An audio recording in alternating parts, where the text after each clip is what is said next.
اللہ تبارک و تعالیٰ نے جو ہمیں زندگی عطا فرمائی ہے یہ بہت قیمتی سرمایہ ہے۔ الوقت اسمن من الذہب، وقت سونے سے زیادہ قیمتی ہے۔ وقت کی مثال برف کی مانند ہے، آپ اس کو زمین پر رکھ دیجئے وہاں بھی پگھل جائے گی، آپ کسی برتن میں رکھیے وہاں بھی پگھل جائے گی، لیکن دونوں میں زمین و آسمان کا فرق ہے۔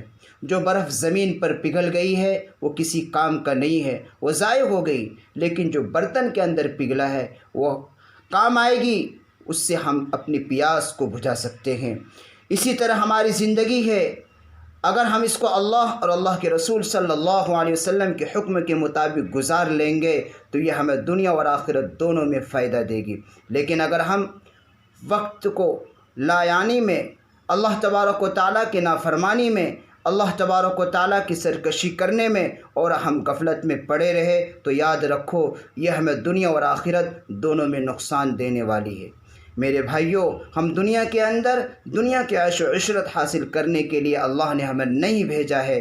ہم دنیا کے اندر صرف اور صرف اللہ کو راضی کرنے کے لیے آئے ہیں، آخرت بنانے کے لیے آئے ہیں۔ قرآن میں خود اللہ تبارک و تعالیٰ ارشاد فرماتا ہے وَمَا خَلَقْتُ الْجِنَّ وَالْإِنسَ إِلَّا لِيَعْبُدُونَ، ہم نے جن و انس کو صرف اور صرف اپنی عبادت کے لیے پیدا کیا ہے۔ ہمارا مقصد صرف اور صرف اللہ کی رضا ہو۔ ہم کسی بھی لائن سے کام کر رہے ہوں، ایک تاجر بھی تجارت اس نیت سے کرے، صرف اور صرف اللہ کو رضا حاصل کرنے کی نیت سے کرے۔ ہم کسی مدرسے میں، کسی یونیورسٹی میں پڑھا رہے ہوں تو ہمارا مقصد صرف اور صرف اللہ کی رضا، اللہ کی دین کی اشاعت و تبلیغ ہونا چاہیے۔ ہمارا مقصد دنیا نہیں ہے۔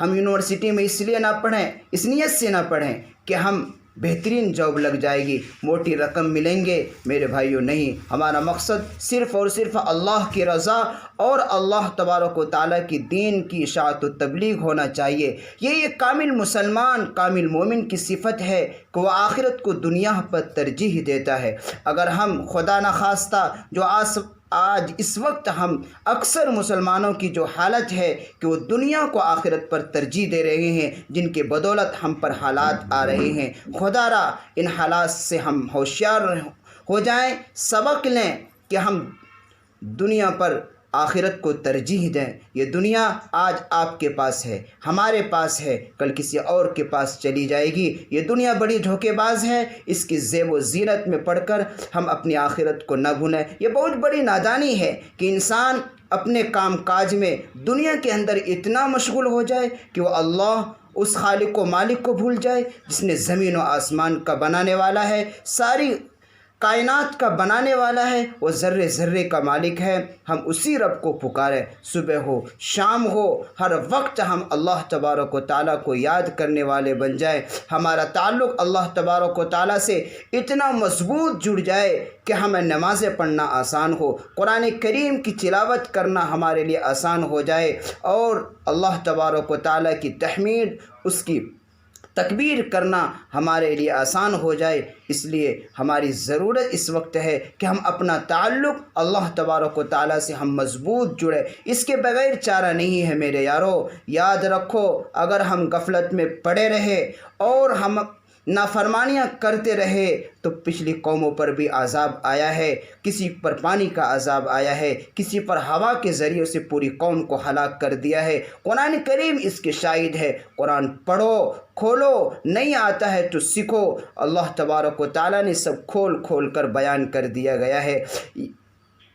اس لیے ہمارے پاس ابھی وقت ہے کہ ہم اس ہوش کے ناخن لیں اور گناہوں سے توبہ کرتے رہیں۔ پچھلے ویڈیو میں بھی میں نے یہ بات کہی تھی کہ گناہوں سے توبہ کرنے والا ایسا ہے جیسا کہ گناہ کیا ہی نہیں۔ التائب من الذنب کمن لا ذنب لہ، اور اللہ تبارک و تعالیٰ کو وہ گنہگار بہت پسند ہے جو توبہ کرتا رہتا ہو، جو توبہ کرنے والا ہو، ایسا گنہگار اللہ کو پسند ہے۔ اس لیے ہم سب کے سب گنہگار ہیں۔ اللہ کے نبی نے خود فرمایا ہے ایک حدیث کے اندر کہ سب کے سب انسان گنہگار ہے، لیکن سب سے بہتر گنہگار وہ ہے جو توبہ کرنے والا ہو۔ اللہ سے ہم بھی دعا کریں کہ اللہ تبارک و تعالی ہمیں اپنے گناہوں پر نادم اور شرمندہ ہونے کی توفیق عطا فرمائے، اور آئندہ ہم ہر صغیرہ اور کبیرہ گناہوں سے اللہ تبارک و تعالی اپنے فضل سے ہم سب کی حفاظت فرمائے۔ آمین۔ وآخر دعوانا الحمد للہ رب العالمین۔